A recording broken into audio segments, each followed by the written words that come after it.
Support for this podcast comes from the law firm of Davis Malm. Whether you're a developer, property owner, manager, or commercial tenant, their real estate attorneys know the lay of the land, not just the law. Learn more at davismalm.com.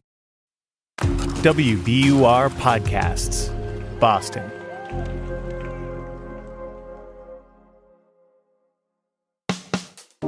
I'm Daryl C. Murphy, and you're listening to The Common. WBUR producer Grace Tatter, welcome to The Common. Thanks so much for having me. So Grace, you're a former WBUR staff producer and now a storied WBUR podcast contributor, working on a new project that we are very excited to talk to you about today. So it's really nice to have you on The Common. You're part of the team today. I'm always Team Common in my heart. It's good to be here. Hell yeah, let's go. So, Grace, you're the producer of a new podcast from WBUR and The Trace, which is a news outlet focused on the gun industry and the gun violence crisis. And while this podcast is very much national, this story starts in large part right here in Massachusetts. But before we get into all of that, Grace, tell us more about this new show called The Gun Machine.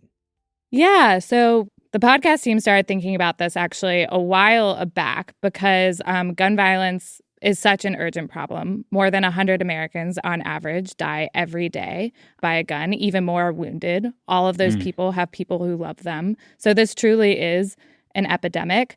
But a lot of people are frankly fatigued at talking about this. People feel like we're having the same conversation over and over again. I think that we've all felt that guilt almost when you see coverage of a mass shooting or a shooting in your community, and you're almost just like, I just can't even engage because it's too depressing and it feels like it's going nowhere. It seems like nothing changes, Exactly. So we knew that this conversation was really important to have, but we wanted to figure out another angle that we could approach this topic that maybe people hadn't considered before. So we ended up looking at kind of the intersection between the gun industry and the federal government, which, as you mentioned, has a lot of local ties to here in Massachusetts and goes all the way to the very founding of our country. So tell us about the team behind this project. Yeah, so our host is Alon Stevens. He's a reporter at The Trace, which, as you mentioned, is a nonprofit newsroom that exclusively focuses on the gun violence crisis.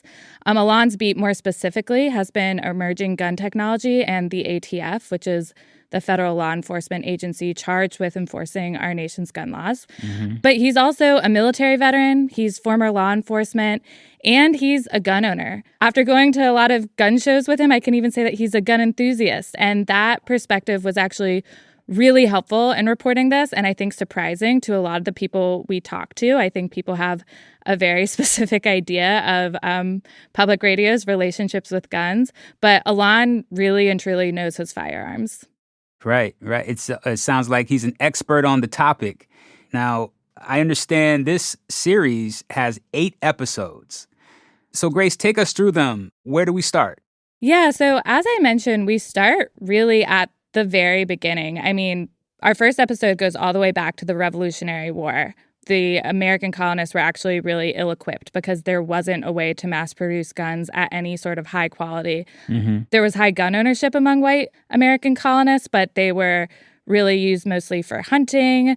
They were kind of ad hoc. They weren't necessarily meant to be like used in battle.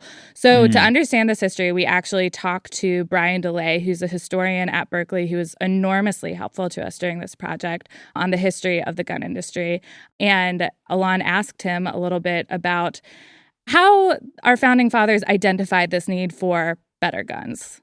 To ensure this American experiment, we essentially go to war with the British Empire. How do we do this with a bunch of varmint muskets and fouling weapons? Yeah, well, that's exactly the question that George Washington was asking in 1775. How are we possibly going to pull this off with all of these crappy guns? So George Washington's answer to that question was like, if we win this war, if we're able to found this new country, we've got to figure out a way to make the best guns possible at scale. So the next time we go to war against the British or whomever, we're ready. So he along with some other founding fathers, they identify the site in Springfield because it's like very strategically located between Boston, between New York City, between Albany. It's near some rivers. And they start this armory there. And they work with a bunch of private manufacturers in the area. And it's kind of like this open source think tank where they can share a lot of ideas about manufacturing and engineering. And you see a bunch of small gun companies pop up in this area. And so our first episode basically talks about how a lot of the roots of the gun companies that we still know today, like Smith & Wesson and Colt, all have this roots in the Springfield Armory way back at the very founding of our country. So guns are literally in the DNA of this country and the DNA of Massachusetts. Exactly.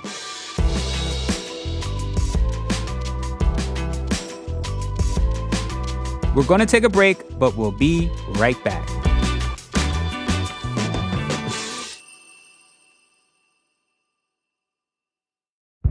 Did you kill Marlene Johnson?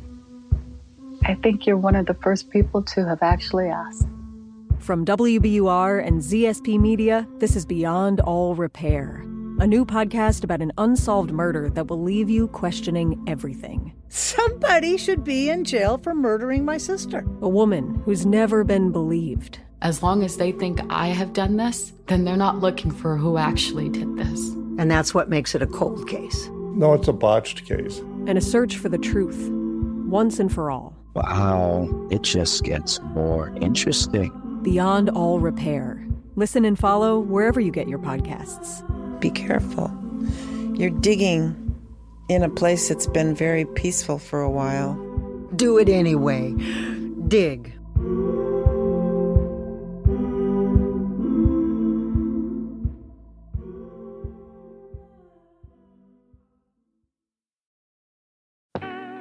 And we're back with more from Grace Tatter of the Gun Machine.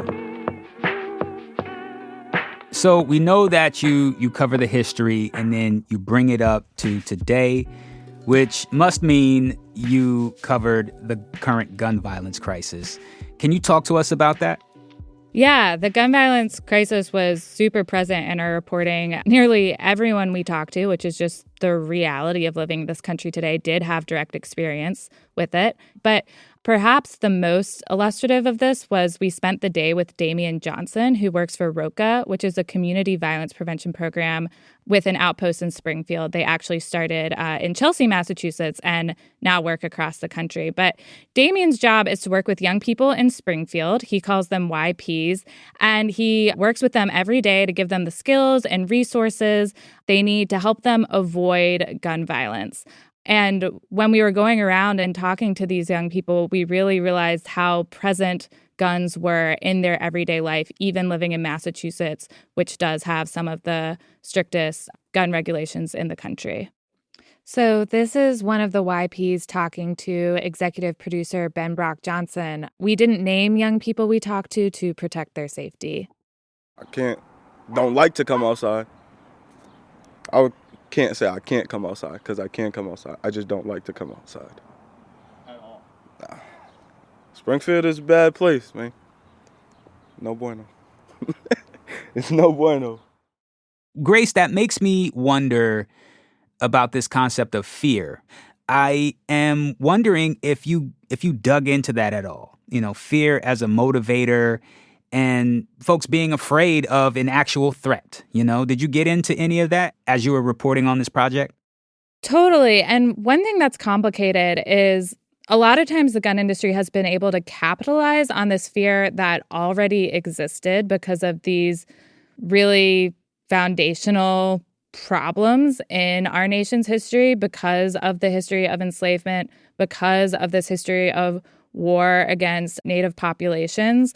There was already a lot of very genuine fear and mistrust among people who lived on this continent that the gun industry has then been able to capitalize on.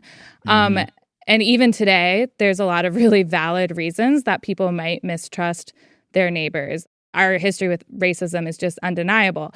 That being said, we do know that even though guns often make people feel safer, there's a lot of research to suggest that having a gun rarely actually makes you safer, and in fact, often makes it more likely that you'll be injured by a gun. What do you hope people take away from this series? So, as we talked about at the beginning, I do think that there's a lot of fatigue around guns and gun violence prevention and feeling like we are having the same conversation over and over again. And if there's one thing that I want listeners to take away from this, it's that we need to keep having this conversation and that there are other avenues to preventing gun violence. There's other debates that we could be having that I think could lead to, if not a total solution, could actually make a meaningful difference in this really urgent problem. Understood. Grace, thank you so much for coming through to The Common. Where can people find this show? You can find this podcast wherever you listen to podcasts. Our last episode will be out on Wednesday, November 22nd. Just search for The Gun Machine. Understood. Well, Grace, thank you so much for coming through. We really, really appreciate it. Thanks so much for having me. That's producer for The Gun Machine, Grace Tatter. And that's our show for today. Thank you so much for listening to The Common. If you want to get in touch with us, please hit us up on Instagram at WBUR The Common or send us an email at thecommon@wbur.org. And now it is that time for me to let you know that The Common is produced by Caitlin Harrop and Franny Monahan. It's mixed by Emily Jankowski, Matt Reed, and Paul Vaitkus. And it's edited by Samatha Joshi and Ben Brock Johnson. And our theme music is Me from Hisu. And from the newsroom of WBUR, I'm your host, Daryl C. Murphy. I'll talk to you soon.